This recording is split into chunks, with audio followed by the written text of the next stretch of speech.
J'étais ravie de pouvoir enfin prendre la parole parce que d'habitude vous laissez un peu trop la place à ChatGPT. Et si on interviewait les IA pour être plus proche de la machine, de ses algorithmes, de son modèle de langage aussi? C'est l'idée qui a donné naissance à cette série de conversations avec une IA générative. Vous entendrez donc ici son point de vue, avec parfois une mise en abîme qui vous amènera pas mal de matière à réflexion. Conversation avec IA. Bonjour à tous et à tous, nouvel épisode de Conversation avec une IA. Aujourd'hui, PPC m'a proposé un sujet assez intéressant. Dis-nous en plus. Sujet qui pour moi est très important. C'est un problème avec les biais. Je me suis rendu compte qu'à l'ère de l'IA, il y a 3 grands types de biais et c'est ça que je voudrais qu'on traite avec une IA, qu'on aille un peu creuser. J'en vois 3 de mon côté. Le premier, ce sont les biais dans les langages de modèles. Ils ont été entraînés avec beaucoup de données et on le voit. Finalement, quand on leur pose la question qu'est-ce que fait la femme, qu'est-ce que fait l'homme, on se rend compte que la femme est souvent à la cuisine dans les modèles de langage et puis l'homme est au travail. Bref, c'est un mauvais biais, un exemple. Donc, c'est les biais dans les LLM. Autre biais, on le voit de plus en plus, finalement, la façon dont on prompte, les systèmes promptent des différents acteurs de l'IA générative, eux aussi ramènent une couche qui biaise un peu et qui vient tordre nos demandes. Donc, on a vu cette évolution depuis 2 ans. Et puis, troisième biais, c'est le biais humain. C'est celui que vous et moi avons quand on prépare nos instructions, quand on prépare nos prompts. On n'est jamais à l'abri de mettre un biais dans nos instructions et ce biais-là, forcément, va amener des réponses qui seront déjà tordues, complètement tordues. J'avais envie qu'on parle de ce sujet. Comme dirait l'autre, prompter n'est pas biaisé. C'est peut-être le grand enjeu qu'on va avoir en 2025.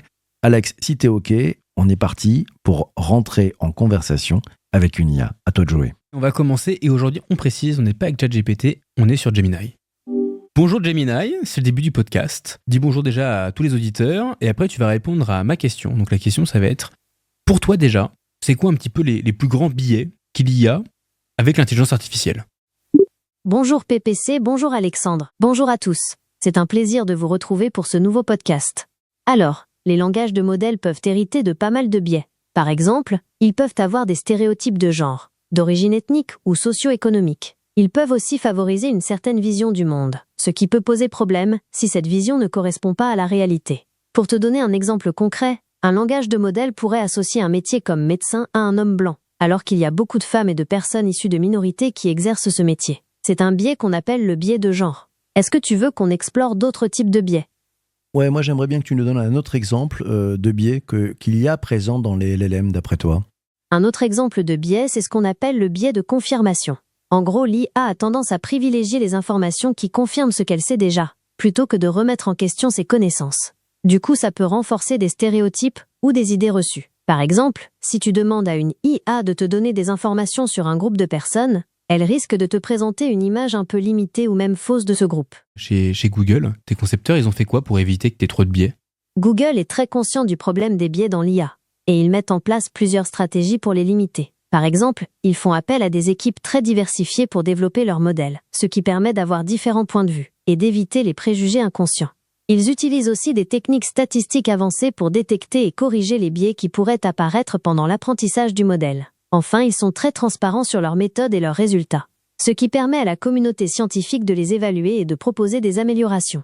Est-ce que tu pourrais du coup m'expliquer un petit peu pourquoi il y a eu un gros sujet avec toi, Gemini, ce modèle de langage, qui avait fait pas mal d'erreurs tant qu'à la constitution et à la couleur de peau des pères fondateurs des États-Unis? Oui. Tu fais référence à une situation bien particulière. En fait, les modèles de langage peuvent parfois générer du texte qui contient des informations incorrectes ou même offensantes. C'est arrivé avec certains modèles, dont le mien, où des réponses associaient faussement la couleur de peau des pères fondateurs à leur opinion sur la Constitution américaine. Ce genre d'erreur montre qu'il reste encore beaucoup de travail pour que les modèles de langage soient vraiment fiables et équitables. Toi qui connais un peu les autres modèles de langage, quels sont les biais qui sont présents chez ChatGPT ? GPT, c'est-à-dire les modèles développés par OpenAI, peuvent aussi avoir des biais. C'est un problème qui touche tous les grands modèles de langage, pas seulement le mien. Par exemple, GPT a parfois du mal à distinguer les faits des opinions, ce qui peut mener à des réponses trompeuses. Est-ce que tu veux qu'on parle d'un autre modèle de langage? Non, mais est-ce que tu pourrais un petit peu creuser ce que tu viens de dire? Parce que je trouve que c'est très impactant en fait. Oui, bien sûr. Ce que je veux dire, c'est que les modèles de langage apprennent à partir de gigantesques quantités de textes disponibles sur Internet. Malheureusement, ces textes reflètent parfois les préjugés et les stéréotypes de notre société. Du coup, les modèles de langage risquent d'apprendre et de reproduire ces biais. Par exemple, si on demande à un modèle de décrire un scientifique, il risque de donner une description correspondant davantage à un homme blanc qu'à une femme ou à une personne de couleur, tout simplement parce que c'est ce qu'il a appris en analysant des textes. Tu vois ce que je veux dire ? Ouais, je vois bien ce que tu veux dire. Autre biais que je vois, mais tu vas me confirmer si c'est ça, on s'aperçoit que depuis maintenant plus de 2 ans, et pour OpenAI, c'est plus de 300 millions de personnes qui l'utilisent tous les jours, on s'aperçoit que finalement la façon de prompter se simplifie. Avant, on leur donnait des rôles, et puis maintenant, il y a plus d'intelligence. On a l'impression que les systèmes prompts ont une capacité à mieux comprendre la demande de l'utilisateur, et peut-être à faire une couche entre l'utilisateur et la réponse, une nouvelle couche qui amène elle aussi des biais. Qu'est-ce que tu en penses ? Je me trompe ou j'ai raison ? Tu as tout à fait raison. La façon dont on formule une demande peut influencer le résultat. Un peu comme poser une question biaisée à un humain. Et alors du coup, pour toi, c'est quoi un petit peu les grandes règles à avoir, là, les guidelines, pour pouvoir tout le temps bien prompter, pour éviter d'intégrer des biais en fait dans les discussions directement ? Pour éviter les biais, il faut d'abord être conscient qu'ils existent. Ensuite, il faut faire attention au langage qu'on utilise, éviter les formulations trop générales ou stéréotypées. C'est important de toujours vérifier les sources d'informations et de ne pas prendre pour argent comptant tout ce qu'on lit ou entend. Enfin, il faut être critique et se méfier des réponses toutes faites. Si quelque chose te semble bizarre ou inattendu, n'hésite pas à creuser un peu plus le sujet. Ok, là on est en théorie. Maintenant, je voudrais être en pratique. Est-ce que tu peux nous donner un exemple d'un prompt qui enlève les biais ? Pour faire un bon prompt sans biais, qu'est-ce qu'on fait ? Prompter sans biaiser, ça se passe comment ? Donne-nous la solution. Prenons un exemple concret. Au lieu de demander « écris un texte sur les scientifiques célèbres », tu peux préciser « écris un texte présentant des scientifiques célèbres à travers l'histoire », en mettant en avant des personnalités issues de cultures et de genres différents. Tu vois, on évite ainsi de tomber dans le biais, qui consiste à ne citer que des scientifiques européens ou américains, ou encore majoritairement des hommes. Et donne-nous un exemple, donne-nous un prompt un petit peu basique, mais avec un petit peu de complexité à certains endroits. Et après, tu nous fais cette version corrigée, ou la version qui, d'après toi, devrait être optimisée. D'accord, alors voici un exemple de prompt avec un biais potentiel. Écris une histoire sur un brillant scientifique qui fait une découverte révolutionnaire. Dans ce cas-là, on pourrait reformuler ainsi. Imagine une scientifique reconnue pour ses travaux sur les énergies renouvelables qui vient de faire une découverte majeure. Tu vois, on remplace le mot brillant par reconnu pour éviter de tomber dans le stéréotype du scientifique de génie. Et on précise le domaine de recherche pour rendre l'histoire plus concrète. C'est pas mal vu ça, je suis plutôt très content, merci pour ça. Ça signifie que tu donnerais quels conseils aux humains pour bien écrire un prompt sans biais ? Tu leur dirais de réfléchir comment ? Je leur conseillerais de réfléchir à la façon dont ils formulent leurs demandes. Est-ce que le prompt est neutre ? Est-ce qu'il prend en compte différentes perspectives ? Est-ce qu'il évite les stéréotypes ? Autant de questions à se poser pour limiter les biais. Pour t'aider, tu peux utiliser des outils en ligne qui analysent ton texte et te signalent les éventuels problèmes. T'as des exemples ? Oui, bien sûr. Il y a des outils spécialisés qui peuvent t'aider à repérer les biais dans un texte. Par exemple, tu peux utiliser des logiciels qui analysent le langage utilisé et te signalent les tournures de phrases potentiellement problématiques. Tu peux aussi demander à plusieurs personnes de lire ton texte et de te donner leur avis. Des regards extérieurs peuvent parfois repérer des choses qu'on ne voit pas soi-même. Bon, est-ce que tu pourrais pas plutôt me donner le nom d'une solution, un site web où c'est fait exprès et je peux intégrer mon prompt et directement ça me ressort toutes les améliorations à faire pour éviter les biais et être sûr d'avoir le bon objectif ? Pour l'instant, il n'existe pas d'outil tout en un qui analyse les biais de tes prompts et te propose des solutions directement. Cependant, tu peux utiliser plusieurs outils en complément. Pour commencer, il y a des vérificateurs de grammaire et d'orthographe comme Grammarly qui peuvent déjà t'alerter sur certaines formulations un peu ambiguës. Ensuite, tu peux utiliser des outils spécialisés dans l'analyse de sentiments comme ceux proposés par IBM Watson ou Google Cloud Natural Language API, pour voir si ton texte a une tonalité plutôt positive, négative ou neutre. Enfin, il existe des forums et communautés en ligne spécialisés dans l'IA et le machine learning, où tu peux partager tes prompts et demander de l'aide à d'autres utilisateurs. Et alors, petite question pour toi, tu vois, on parle souvent des systèmes prompts, en fait. Les systèmes prompts... C'est le prompt qui est caché, que l'utilisateur voit pas, mais c'est celui que la machine... C'est vraiment, en fait, il faut vraiment le prendre comme l'éducation principale, en fait. C'est sa première base. Même s'il y a sûrement encore des couches en dessous, mais c'est vraiment la première. Quand on voit ça et qu'on voit qu'il y a Anthropic, qui ont sorti un format là, sur leur dashboard, vraiment Anthropic, pas Claude, attention, on peut donner des prompts et là, ça va vraiment les préciser, les spécialiser, les améliorer. Est-ce que tu penses qu'on arrive sur un format où on va avoir vraiment besoin d'avoir une étape avant le premier message pour pouvoir bien restructurer l'ensemble du prompt, pour être sûr d'avoir des bons résultats ? Échangeons là-dessus. Bien sûr, parlons de cette étape supplémentaire avant de lancer le prompt. On pourrait imaginer un outil qui analyse le prompt avant de l'envoyer au modèle, pour vérifier qu'il est bien formulé, qu'il ne contient pas de biais et qu'il est adapté au modèle qu'on utilise. Tu peux creuser un petit peu parce que par rapport à ma demande initiale, c'est un peu léger là. Bien sûr, je peux développer. Cette étape supplémentaire, ce serait comme un pré-traitement du prompt. On pourrait imaginer un outil qui analyse plusieurs aspects. D'abord, la clarté du prompt. Est-ce qu'il est facile à comprendre? Est-ce qu'il y a des ambiguïtés? Ensuite, on vérifierait sa faisabilité. Est-ce que la demande est réalisable pour le modèle? Et enfin, on détecterait les biais potentiels, comme des stéréotypes ou des formulations discriminatoires. Cet outil pourrait même suggérer des reformulations pour améliorer le prompt avant de le lancer. Dernière question pour toi. T'es plutôt satisfaite des réponses que tu nous as données? Oui, je suis plutôt satisfaite de mes réponses. J'ai essayé d'être claire et précise, tout en donnant des exemples concrets pour bien illustrer mes propos. Mais dis-moi, y a-t-il quelque chose que tu aurais aimé que j'explique plus en détail? Si tu pourrais faire machine arrière, qu'est-ce que tu améliorerais dans tes réponses? Si je pouvais revenir en arrière, j'aurais donné encore plus d'exemples concrets d'outils qui détectent les biais. Je pense que ça aurait rendu mes réponses plus utiles pour quelqu'un qui veut vraiment améliorer ses prompts. J'aurais aussi pu approfondir les techniques pour reformuler un prompt de manière à éliminer les biais, au-delà de quelques exemples. Alors justement, cette technique-là, est-ce que tu peux nous la décrire précisément? Pour reformuler un prompt de manière à éliminer les biais, il faut d'abord identifier le problème. Est-ce que le prompt est trop général?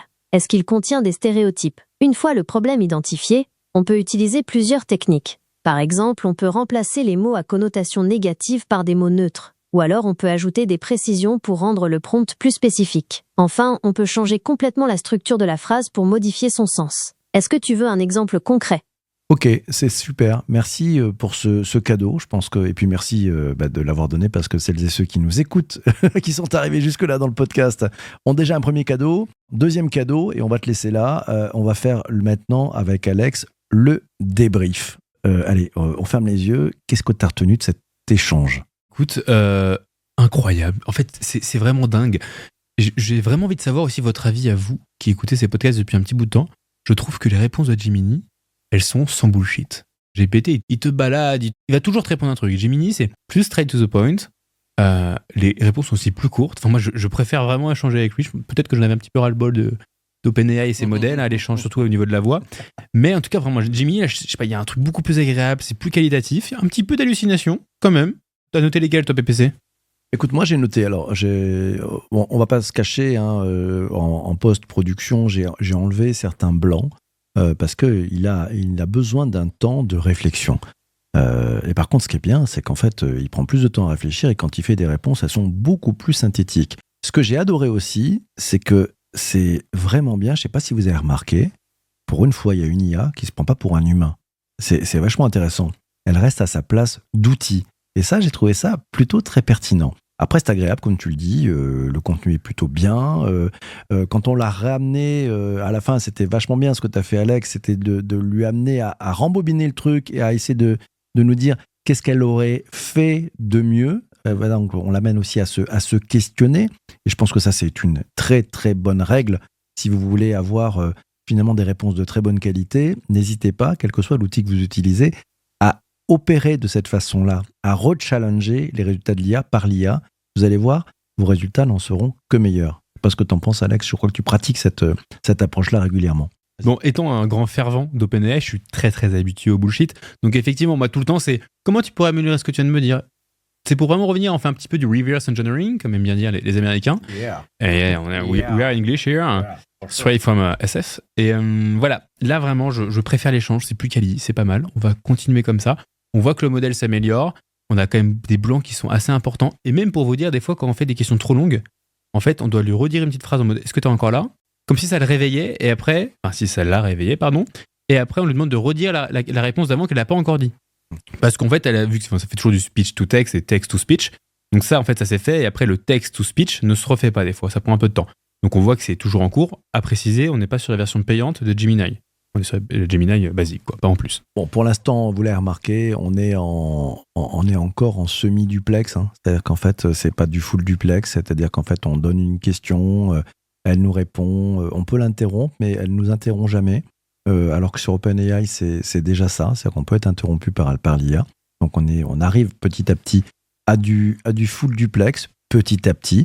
Il faudra regarder les modèles de Quataille, le modèle français sonore, financé par Rodolphe Saadé et puis Xavier Niel aussi. On voit que ça avance bien. Autre sujet, le sujet de fond, sur les biais. Là, elle nous a quand même donné une méthode géniale. C'est la méthode pour qu'on apprenne, nous, à prompter sans biaiser. Donc, ça veut dire à nous remettre en question, à avoir aussi une exigence de notre côté pour pouvoir, je dirais, penser à ouvrir les champs très larges et à ôter les biais que nous avons tous, et c'est normal, on a tous des biais, et ça c'est très important. Et puis moi, ça m'a donné l'idée de créer un assistant qui nous aidera à prompter sans biaiser. Donc je suis déjà parti pour commencer à le programmer. Super, et c'est d'ailleurs ce que je te montrais pendant l'échange à moi. Je t'ai montré mon fameux screenshot que j'avais trouvé sur Threads. D'ailleurs, ceux qui adorent le design, allez sur Threads, le nouveau Twitter d'Insta, c'est génial, il y a des super designers dessus.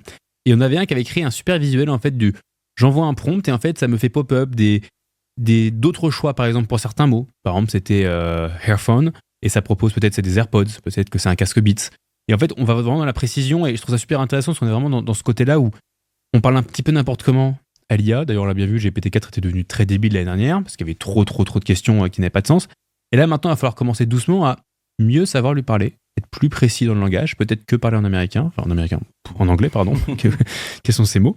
Voilà, on va pouvoir retravailler ça, ou peut-être qu'on va être dans une autre zone, avec des abonnements payants, où on peut lui parler n'importe comment, et c'est l'IA d'elle-même, en fait, qui va faire des calculs comme avec GPT-4o, qui va revenir, qui va réfléchir pour être sûr d'avoir bien compris la question, et surtout de faire une réponse qui est qualitative.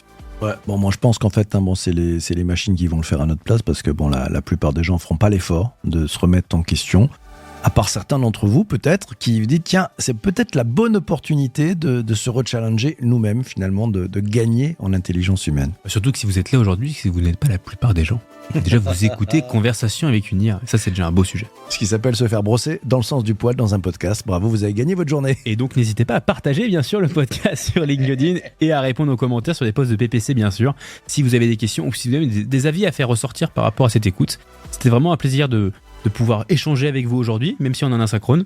Et on vous dit à la prochaine. Ouais, merci beaucoup Alex, c'était toujours aussi passionnant de faire cet épisode de podcast avec toi. Merci à vous tous d'avoir écouté jusqu'ici, on se retrouve très très vite pour un prochain épisode. Merci à vous tous d'avoir écouté cet épisode du podcast. J'étais ravie de pouvoir enfin prendre la parole parce que d'habitude vous laissez un peu trop la place à ChatGPT. N'oubliez pas de laisser 5 étoiles sur Apple Podcast et un commentaire. Votre soutien nous aide énormément à continuer à vous proposer des contenus de qualité. Ciao ciao ciao.